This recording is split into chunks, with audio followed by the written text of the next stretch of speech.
If I can't keep my head held high enough, I'll just speak love and watch the smiles come, bring my spirits up. There's some shit I like to fix, but I still know that I'm blessed. I finally had a chance to edit the phone call with Kristin's friend from Hawaii.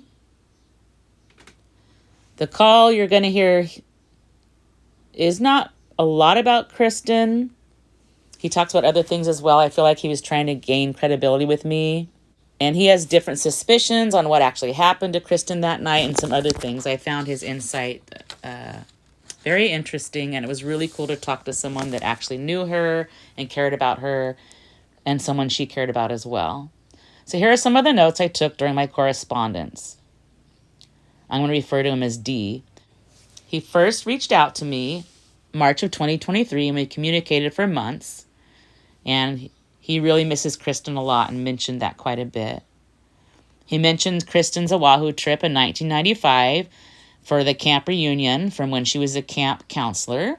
D was actually on the witness list, but was not called to the stand. The defense attorney, Robert Sanger, tried to turn suspicions towards D and inferred Kristin could be in Hawaii living her best life. Yeah, right. Hitchhiking was common in 95, 96, and especially on the Hawaiian Islands. Kristin did hitchhike. She worked at a camp on Oahu, and Dee drove a tourist van. Once Kristin was back in SLO, she called Dee 2 to 3 times daily. When Dee stopped hearing from Kristin, he figured they had just grown apart. This was before the internet, and news travels much faster now, of course. Dee was surprised how little Kristin's case was ever mentioned in Hawaii. He eventually discovered Kristin was missing. He had begged her not to go to Cal Poly. He had a very bad feeling about it. Kristin joked with him and said she had to, it was already paid for, and she'd be fine. Dee shared Kristin was a jokester and liked to prank, and one day she took his work shirt out of the van and left her shirt behind. Later, he saw a picture of Kristin wearing his extra work shirt, which is this photo here. He commented on Paul and Ruben out front dogging the Google Maps car, which is so funny. This is actually Paul here in front of his house. I don't want to get into all the details he shared with me about Kristin, but she did struggle deeply with her college dorm roommate. And this is not uncommon, but Kristin was going through a lot. She was doing her best, and she shared some of her struggles with Dee. He seemed like a safe place for Kristin, and they spoke often.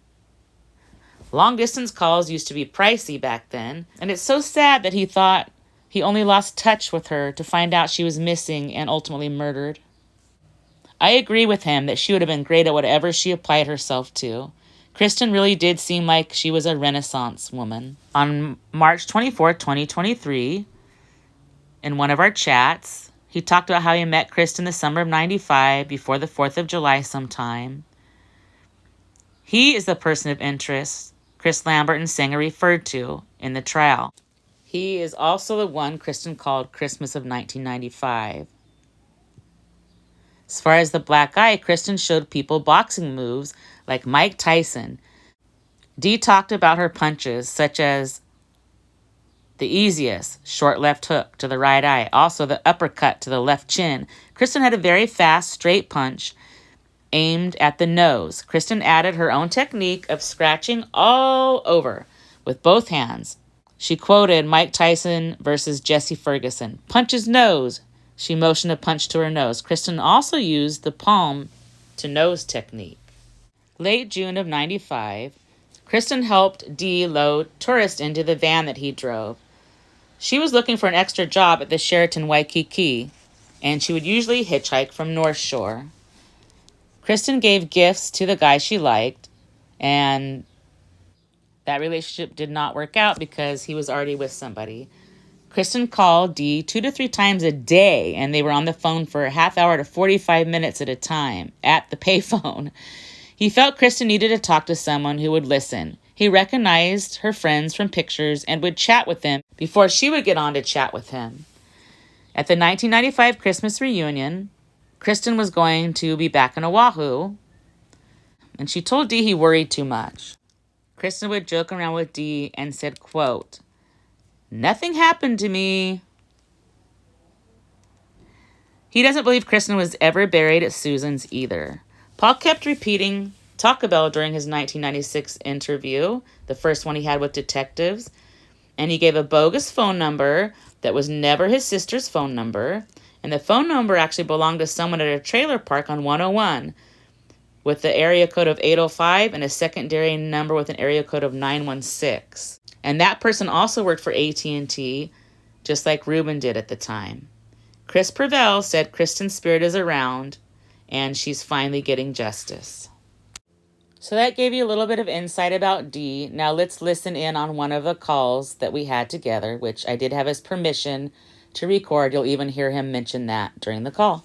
Hey, see, I was supposed to be part of that witness thing, but I think I got confused by Chris Perel's question because it sounded like if I were there when Kristin was murdered or when I here in California. So I'm like,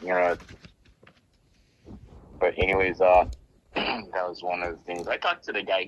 I like him. He's a pretty nice guy. Yeah, I'm impressed by him. So when she went missing, were you in California or Hawaii? No, I was on Oahu. Okay, that's what I thought. I didn't even know that she went missing. All I knew is that from our Christmas, because they mentioned Paul's attorney, Sanger, yeah, Robert Sanger. I didn't know that, I don't know about this YouTube thing because they didn't, I've watched just about everything and rewatched it, and then I kind of like looked at it and I've seen that stuff on YouTube, and I'm like, I've already seen that. I'm like, and then just yesterday I was like looking at your stuff and I'm thinking, oh, it's like smell the flowers, it's like, I'm like thinking, it's like, okay. It's like, oh, she didn't call me today.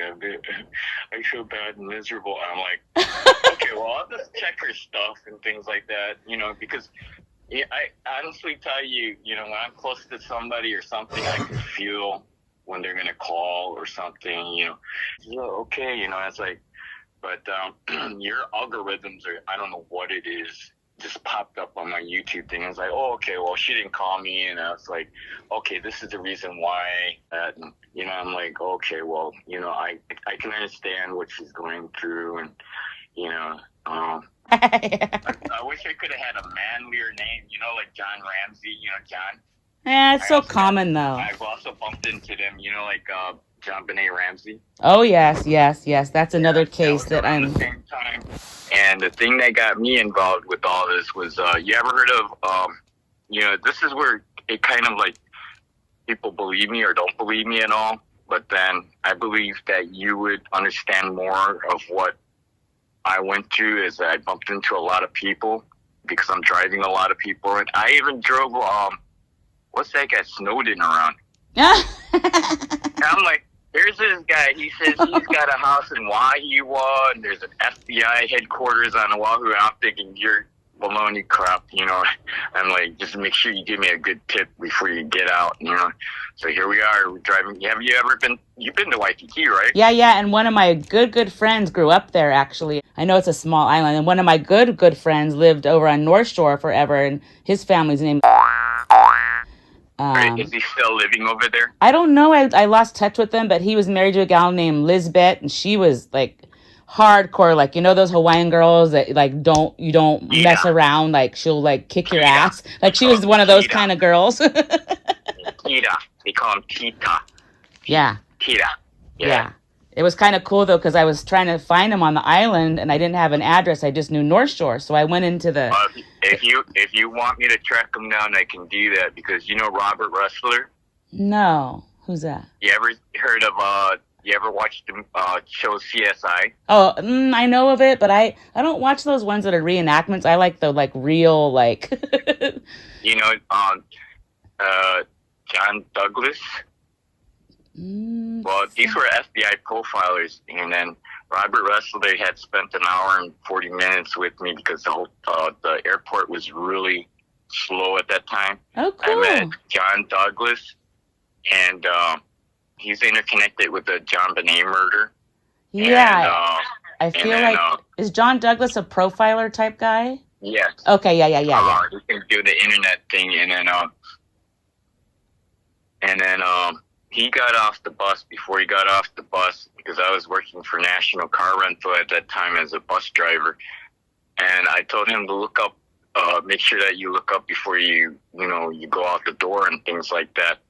And then he looked up, but then he looked up again, and then he looked back at Robert Ressler, who stayed on the bus with me for an hour and 40 minutes. It's like he was like, then he kind of shook his head, and then he got off the bus. But yeah, this was the thing that Robert Ressler liked about me, because one guy came in after, and this one guy, he was a regular, and then we used to talk about ghost stories. And then he said, "Hey, do you know any ghost stories?" And I was like, "Oh," I'm like, yeah. And then here's John Douglas, Robert Ressler, and this guy talking to them, and they're like hunched over, like, it's like, and I'm like, oh shit, I'm in trouble, because I don't want to get, customers are saying, oh, this guy's spreading ghost stories and things like that. And then this regular, he gets off between what was Hawaiian and Aloha Airlines, and John Douglas gets off at Delta Airlines, and then Robert Ressler, after an hour and 40 minutes, gets off towards United. But I told him Lobby 6, Lobby 7 was the actual, way into the airport, because he already had his airplane ticket, and he already dropped off his luggage. Him and John Douglas already dropped off their luggage.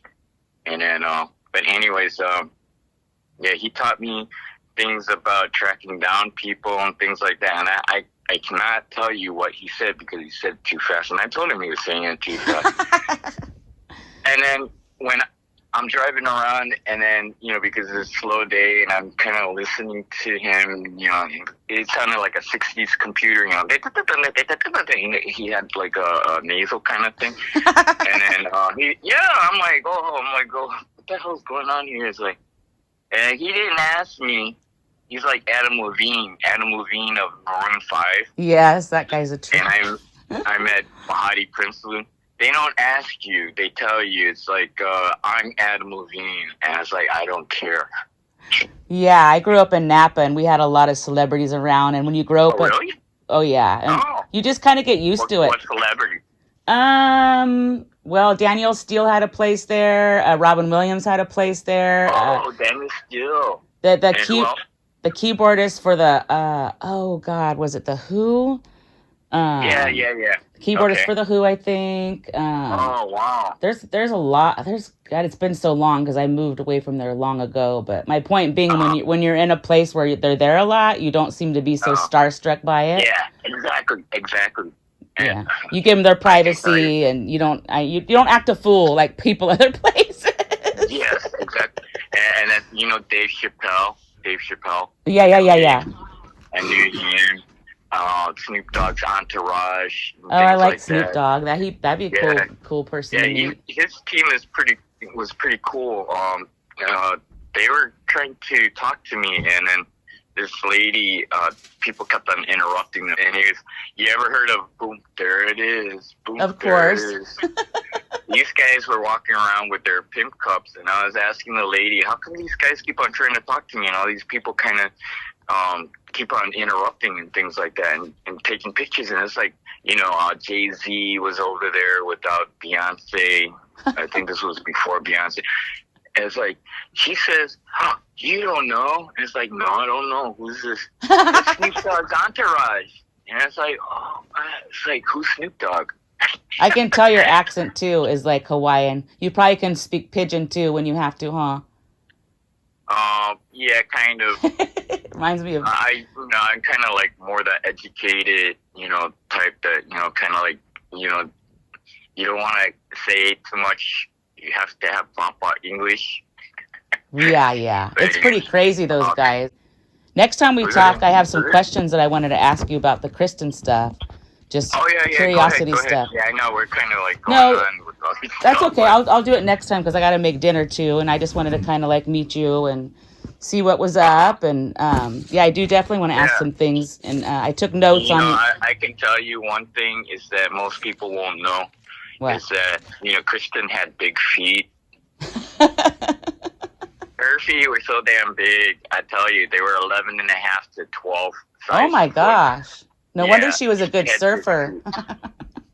I don't know if Come she on. was actually surfing, Hey, but the thing is that also come on. how she got her name Roxy was because I made a joke to her about at the Sheraton when we were letting the diesel engine cool down from the North Shore into Waikiki, and she said that I told her that she should become a model because she's tall and everything.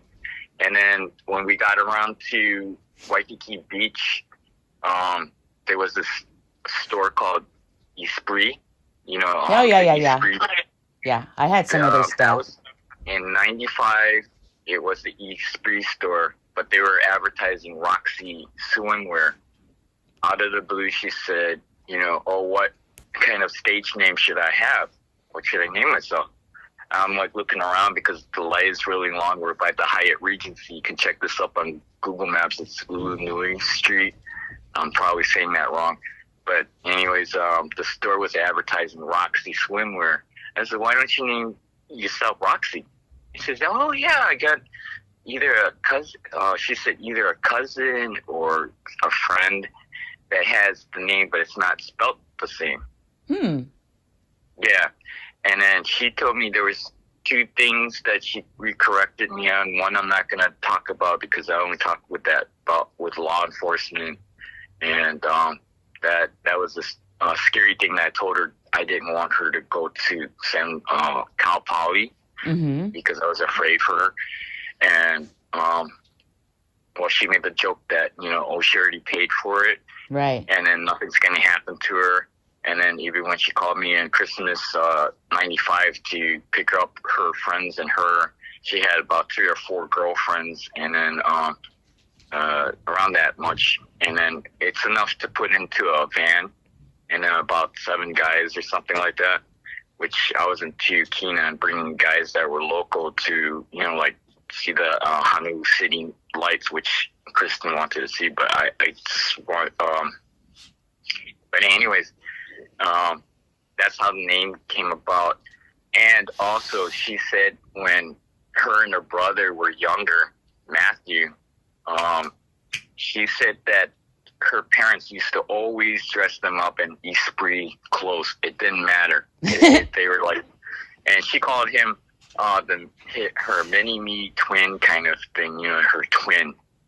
And then she recorrected herself, and then she said, because she was joking, and then she said that this was, that's when he was younger and things like that. She said that she was more closer to him because of the age, Right. than the younger sister, and also there were other things that came about, and then the guy that she went to, this would have been around June 20th or June 27th, either a Monday or Tuesday. But this was before, you remember, and this is what I was trying to get straightened out before I talked to you. That way I wouldn't take up a lot of time. But, and I was washing my clothes at a laundromat where I couldn't touch the thing because it was in a cage, the radio. And then I met Kristin sometime before, just after she had given, and this was in the court papers, and then Chris Lambert had redacted the name, but that guy's name was Aaron Matthew King. And according to Kristin, Matthew, she said Matthew was her brother's name, and that was the guy that she was interested in, that his middle name was Matthew. And then she gave him some jewelry and things like that. And then some of the pictures that show her, I can tell you, is that somewhere in, have you ever been to Kona? No. It's the Kona Inn is in the background, but she had told me about the King's King Kamehameha Hotel, and then I guess that's where the family must have stayed in the early '90s because they didn't have much pictures of them on the internet back then, Right. on Google. But I was thinking, maybe this was when the guy took a picture of her, this Aaron Matthew King, and then but I was always trying to figure it out, and then but they recently had it when they were doing the court thing, and then her brother's in the picture too, and I'm thinking, oh, okay, this could not be because it had to be in the earlier 90s, like maybe 1991, 2, something like that. And then also the necklace she had shown me, because I think a lot of this stuff she liked to, she was taking a lot,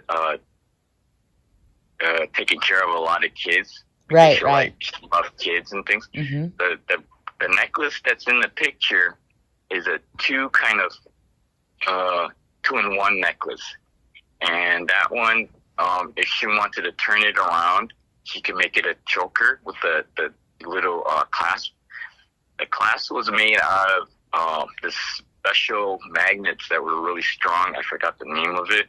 Oh yeah. But then she used to do this thing that she showed me. It's like a magic trick, and she's like playing around with the magnets. I'm like looking at it, I'm like, whoa, how's that going like that? And it's like, this is, and she's saying it's magic. And it's like, well, how come it's doing that? And it's like, because she bring it close together and it'll clasp together. I'm like, how are you doing that? It's like, weren't you wearing a different necklace before when I met you? And then she said, yeah, it's like, all I got to do is just turn it around. I can make it in choker, or else I can make it into a regular necklace. That's the one that you see in the pictures. Yes, yes. I can picture it. I can picture that one choker. It's one where she's just sitting with the background, like there's bushes by her and then the beach, the ocean's behind her. I know that picture. Yeah, and then also I took that picture of one of the ones, and this is where, Denise and things like that, Mm-hmm. she has this iron fist on what she wants the story to be told.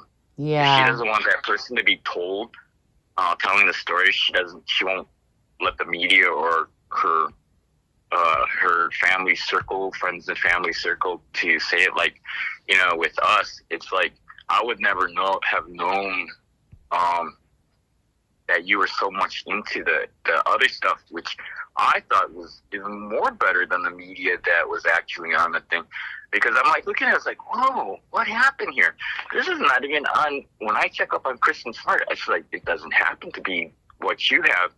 It happens to be more of this kind of other stuff. I'm like thinking to myself, wow, she's really good. Gina's really good at this. I'm like, I really got to talk to her, Well, thank you. It's because my heart's in it, because I really do care about her, even though I didn't know her. I don't know. Like, I've always had a connection to her, and then Paul is just such a piece of crap. She would have been amazing on whoever or whatever she wanted to do. Okay. And then from then, she kept on calling me 2 to 3 times per day.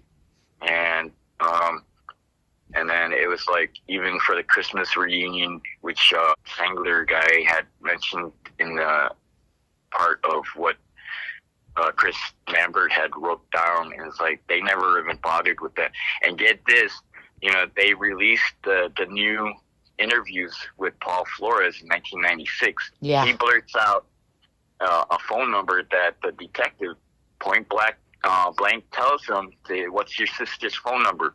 And you know what?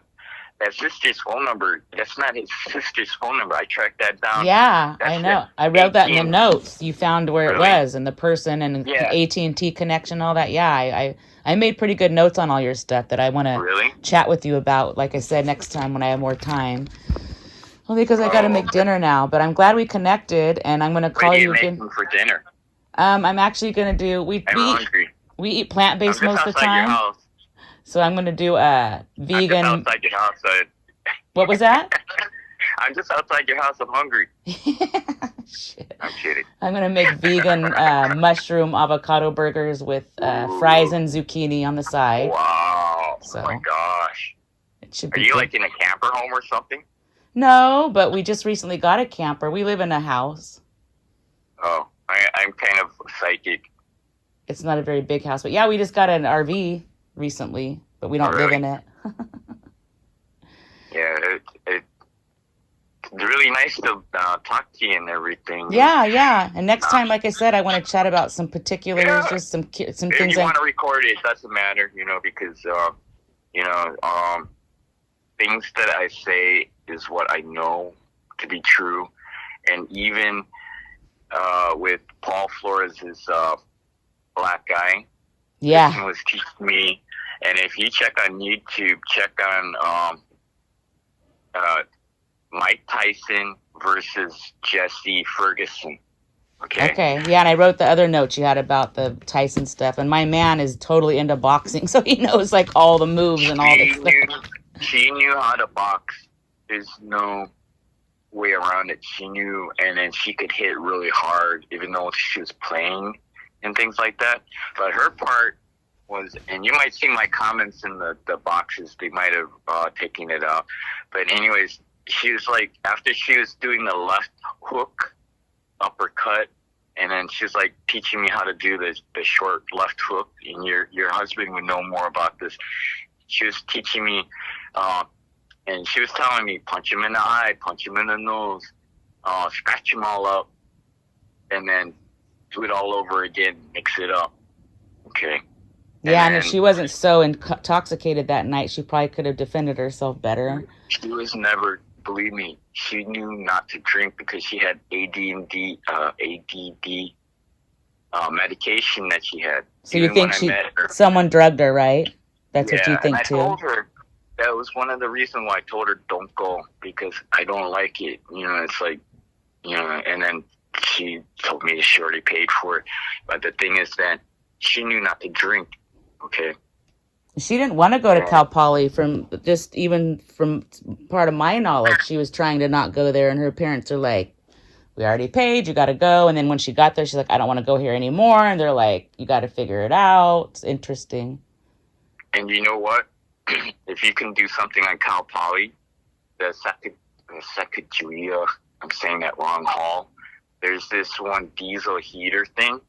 And this is where Paul was saying in that interview that he was like mentioning the parking lot and going around that way. And this is a courtyard of Muir Hall, Muir Hall. Muir Hall. And then San Lucia. And then this was that courtyard. And then they last seen her and him, somebody seen them both over by the stairs to walk up Muir Hall. And then I think somewhere down the line over in that area, nobody seen her punch him. And the only person that could have said something like that, which the detective said, she must have punched you in the eye in that interview that came out. It's a 29-minute interview, okay? And then this person must have been her father, somebody close by her, somebody who knew her, because they never had that witness come up. Okay. And when I'm listening to this thing, and then we should do like maybe like a media kind of talk host critique about the interview, 29-minute interview. And then there was something when he said that the detective, they already knew, okay, they knew that Paul Flores did it, okay? Right. They knew that they were saying that alcove, where and that alcove most likely was at Sacagawea Hall, because they have that little service area, and diagonally across Kenya, they had the golf carts. Paul could have easily drove over in that area, but I don't believe Kristin was ever in that Paul's dorm. Because I had to, one of my jobs is that I used to have to clean up dead bodies. Jeez. I've never seen a dead body, okay, but The thing is that when you step into a room, already. Right. The smell. That's what I've If you heard, ever yeah. smelt it, you don't need a dog. No matter what they do, they've never torn up the tile underneath that dorm floor, okay? If they tear up the tile, maybe they might find out more evidence, but she was never in that room. What I do believe is exactly what Chris Lambert said, is that Paul went back into his room, threw something in the garbage can, sat on the bed, and then called his father or whatever. That's what the dogs were alerting to. Okay. That's why it was so faint, and that could be. And so she maybe was outside already, stashed somewhere, or in the boiler room you're talking about, or somewhere. And there are a lot of nooks and crannies over by between those two dorm halls and trees and like weird little like, I don't even know what that little like 1-story part of the building. It's like a 1-story part that sticks out that's separate from where you go in too. Yeah. If you look at the pictures for Sacagawea Hall, you'll see a service area where they had like the diesel heater, and then the kind of like a bricked up area. There's a little space over there where you could actually stash your body. Definitely could be.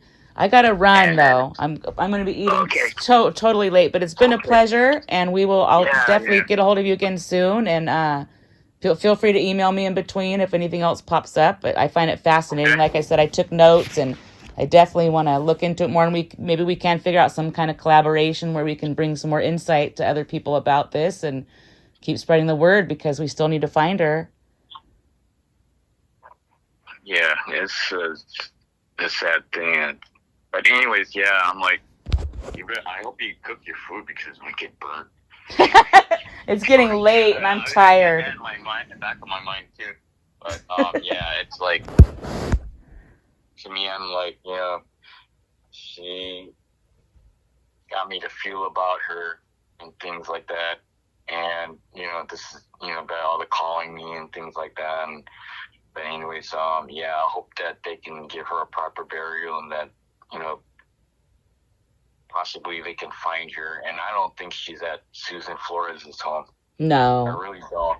No, but I don't think she's too far. But I'm afraid they scattered her so small that's going to be the tough part. But and you know what? That was part of the speech that that chief or whatever he is. He says he talks about the body of Kristin. Then he goes into many pieces of the puzzle. I'm like, what? Oh God. And that one thing by his school, that one center. What was that center that you were doing, and you were looking for the dumpster? Oh yeah, the Clark Center over there. Yeah, they never brought any of that up in the trial, even though the dogs hit on that. I remember following that evidence. Oh my God, I'm like, this is so interesting because nobody said this kind of stuff before. But you know what? If you really look at it, the Google Maps, you can see from Ruben Flores' home, Susan Flores' home, and then that park that you were talking about. Right there by the village. The bridge. And that was the stuff that I was already researching that you did. I know, that's what you're saying. That's so trippy. I'm like, what the hell? It's like, are we on the same wavelength or something? And then you go to the park where I think that Paul Flores must have went down, because I think, those chickens are carnivorous. If you take chicken, like Kentucky Fried Chicken or some kind of food or something, they'll eat it. Ew. Yeah. I'm like, and I'm like, the gazebo over there, there's dogs that actually hang out over there at night. And then I'm like in touch with all these other people that are former this and former that, and then they say dogs can smell bodies underneath concrete. Yeah, I'm sure. Like and, what's even more interesting is that part of the park that you got to walk down the stairs and things like that, and you said it was all flooded. Yeah. It was the very place where I think Paul must have went to, and right across the street is that bike place. Yep, Ira's bike shop, yep. And then further down the block is where you were doing your thing about that one center. Oh, the doctor? I'm like, yeah, and I'm looking over my Google Maps thing, and I was like, oh, wow, there's a line straight across from Ruben's all the way to Susan's, all the way, what's that, Smart's attorney's name? Murphy. Yeah, Murphy, and then all the way down to the park area. And the reason why I said the post office, Paul Flores and the Susan Flores' boyfriend or husband, I don't know what that guy is. Mike, yeah. The boyfriend. Mike and Paul shared a P.O. box over there. Susan had that P.O. box from the time they moved into Rio Grande. I'm saying that right? Arroyo Grande. Pretty close. And then Ruben had a separate P.O. box in that place. Yeah, their whole relationship, saying? they're so weird, Ruben and Susan, that whole weird triangle. And then you come across with this thing with the center, and I'm looking at that. That's like a freaking line all the way from Ruben's all the way to the center. You should check that out in Google Maps. Yeah, and not only that, but they don't bring that evidence up because they don't want to stray from the story that they want to be told, which is what I don't like about trials, but that's how they have to do it because there's a lot more to it. They already had the game plan already. Didn't matter. Certain things didn't fit. Okay, Darius, I got to run, but I will be in touch, and it was great talking to you. Yeah, it's been really interesting. Yeah. Okay. Take care. I'll talk to you soon. Bye-bye. Bye. If I can't keep my head held high enough, I'll just be love and watch the smiles come. Thanks for watching. Bring my spirits up. Don't forget to stop and smell the flowers. There's some shit I like to fix, but I still know that I'm blessed.